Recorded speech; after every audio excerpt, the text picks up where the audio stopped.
Le pedí a mi novio un tiempo porque sentía que me estaba perdiendo. Cuando quise volver, él ya no era el mismo. Nunca pensé que iba a ser esa persona, la que pide un tiempo, la que dice que necesita espacio, la que cree que puede pausar una relación y retomarla después como si nada. Siempre me parecía egoísta. Siempre pensaba que cuando alguien decía eso, en realidad ya había tomado una decisión y solo no quería enfrentarla. Hasta que me pasó a mí. Tengo 26 años y estuve con Daniel durante casi 4 años. Nuestra relación era estable, tranquila, sin grandes conflictos. No teníamos peleas constantes ni dramas innecesarios. Era una relación que funcionaba y eso, en teoría, era suficiente. Daniel era una persona muy constante. Siempre estaba, siempre respondía, siempre cumplía. Con él no había incertidumbre, y eso durante mucho tiempo fue lo que más valoré. Pero con el paso del tiempo, empecé a sentir algo que no supe identificar al inicio. No era falta de amor, no era aburrimiento exactamente. Era más bien una sensación de que todo ya estaba decidido, como si mi vida ya tuviera un camino marcado y yo simplemente estuviera caminando por él sin cuestionarlo. Empezamos a hablar más seguido del futuro, de vivir juntos, de planes más serios, incluso de matrimonio. Y aunque en algún momento esas conversaciones me emocionaban, llegó un punto en el que empezaron a pesar.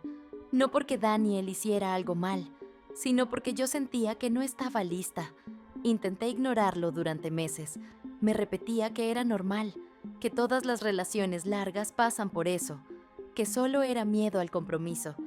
Pero la sensación no desaparecía, al contrario, crecía, hasta que un día decidí decirlo. No fue en medio de una pelea, no fue impulsivo, fue una conversación tranquila, en la que le dije que me sentía confundida, que necesitaba tiempo, que no estaba segura de lo que quería. Recuerdo su expresión perfectamente. No estaba enojado, no levantó la voz, solo me miró como si algo dentro de él se hubiera desacomodado. Me preguntó si había alguien más. Le dije que no. Y en ese momento no había nadie específico, pero sí había algo más peligroso, la idea de que podía haber alguien más. Y eso, aunque no lo dije, ya cambiaba todo. Le pedí un tiempo, no una ruptura definitiva, al menos no en mi cabeza, solo espacio, tiempo para pensar, tiempo para entender qué estaba sintiendo. Daniel no quería, eso fue evidente, pero aún así aceptó. Y en ese momento pensé que eso significaba que todo iba a estar bien. Me equivoqué. Actualización 1. Los primeros días después de pedir el tiempo se sintieron extraños, pero no dolorosos. De hecho, al inicio sentí alivio. No tenía que responder mensajes todo el tiempo. No tenía que explicar dónde estaba. No tenía que mantener esa sensación constante de estar cumpliendo con algo. Era como si de pronto tuviera más espacio mental. Salí más. Empecé a ver a amigas que no veía tanto, a aceptar planes que antes rechazaba porque prefería quedarme con él. Sentía que estaba recuperando una parte de mí que había dejado en pausa. Y eso me hizo pensar que había tomado la decisión correcta. Con el paso de las semanas, esa sensación se convirtió en algo más. Curiosidad, no por alguien específico, sino por todo lo que no había vivido. Empecé a hablar más con gente nueva, a abrirme a conversaciones que antes ni siquiera consideraba. Fue en ese punto cuando apareció alguien. No fue algo planeado. No fue alguien que ya estuviera ahí desde antes. Simplemente pasó. Empezamos a hablar, a salir, a conocernos. Era diferente, más ligero, sin historia, sin expectativas, sin peso. Y eso, al inicio, se sentía bien, pero también me hacía evitar pensar en Daniel, porque en el fondo sabía que lo que estaba haciendo no encajaba con la idea de solo necesito tiempo. Actualización 2. Con el paso del tiempo, lo que al inicio parecía emocionante empezó a perder fuerza. La novedad desapareció rápido. Las conversaciones ya no eran tan interesantes. Las salidas dejaron de sentirse especiales. Todo era superficial. Y ahí fue cuando empecé a comparar. No de forma consciente al inicio, pero inevitable. Comparaba la forma en que Daniel me escuchaba con la forma en que este nuevo tipo lo hacía. Comparaba la estabilidad que tenía antes con la incertidumbre de ahora. Comparaba la profundidad de una relación de años con algo que apenas estaba empezando. Y la diferencia era clara. Intenté ignorarlo. Me decía que era normal, que necesitaba más tiempo, que no podía esperar lo mismo de algo nuevo. Pero la sensación no se iba. Al contrario, me hacía pensar más en lo que había dejado. Y por primera vez desde que pedí el tiempo, empecé a extrañar a Daniel. No solo a la persona, sino a lo que teníamos. La seguridad, la confianza, la forma en que todo encajaba sin esfuerzo. Y ahí fue cuando entendí algo incómodo. No era que me faltara vivir más cosas, era que no había valorado lo que ya tenía. Actualización 3. Pasaron unos días antes de que hiciera algo al respecto. No quería verme impulsiva. No quería parecer que solo estaba regresando porque lo otro no funcionó. Pero mientras más lo pensaba, más claro lo tenía. Quería volver. No desde la duda, sino desde la certeza de que había cometido un error. Así que le escribí un mensaje simple al inicio. Un hola. Tardó en responder, más de lo que solía tardar antes. Y ese pequeño detalle ya se sentía diferente.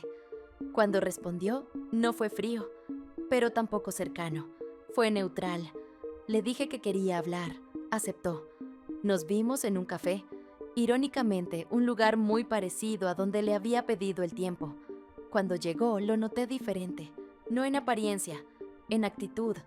Más tranquilo, más contenido, más distante. Hablé primero. Le expliqué todo. Le dije que había estado pensando, que entendía lo que había hecho, que sabía que había tomado una mala decisión. No le mentí. Le dije que había salido con alguien. No di detalles, pero tampoco lo oculté. Quería ser honesta. Le dije que lo extrañaba, que entendía lo que teníamos, que quería intentarlo de nuevo. Y mientras hablaba, me di cuenta de algo. Él no reaccionaba como antes. No había enojo, no había reproches, pero tampoco había emoción. Solo escuchaba. Actualización 4. Cuando terminé de hablar, hubo un silencio largo. Y en ese silencio entendí lo que iba a pasar. Daniel respiró profundo antes de responder. No levantó la voz. No hizo drama. No me reclamó por lo que había hecho. Solo dijo algo que no esperaba. Dijo que entendía por qué me había sentido así, que entendía por qué había querido experimentar otras cosas, que no me veía como alguien mala por eso. Y por un segundo, pensé que eso significaba que había una oportunidad, pero luego dijo lo siguiente. Dijo que mientras yo estaba tratando de entender lo que quería, él tuvo que aprender a vivir sin mí, que al inicio fue difícil, que le dolió, que no entendía nada, pero que con el tiempo se adaptó y en ese proceso algo cambió. Dijo que dejó de verme como parte de su futuro, que dejó de esperar que volviera, que dejó de necesitar esa relación y que ahora, aunque me apreciaba, ya no estaba en el mismo lugar emocional. No dijo, no te quiero. Dijo algo peor. Dijo, ya no puedo. Actualización final.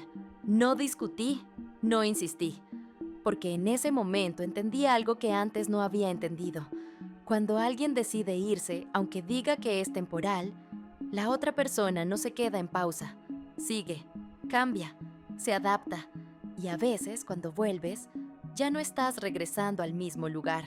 Salimos del café sin drama, sin gritos, sin una escena, solo con una sensación de cierre que no era la que yo había imaginado.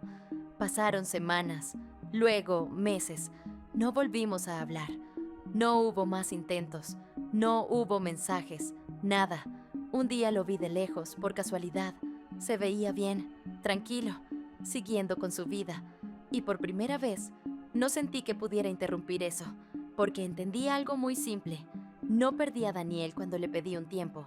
Lo perdí en el momento en el que pensé que podía irme, y que él iba a seguir ahí esperándome.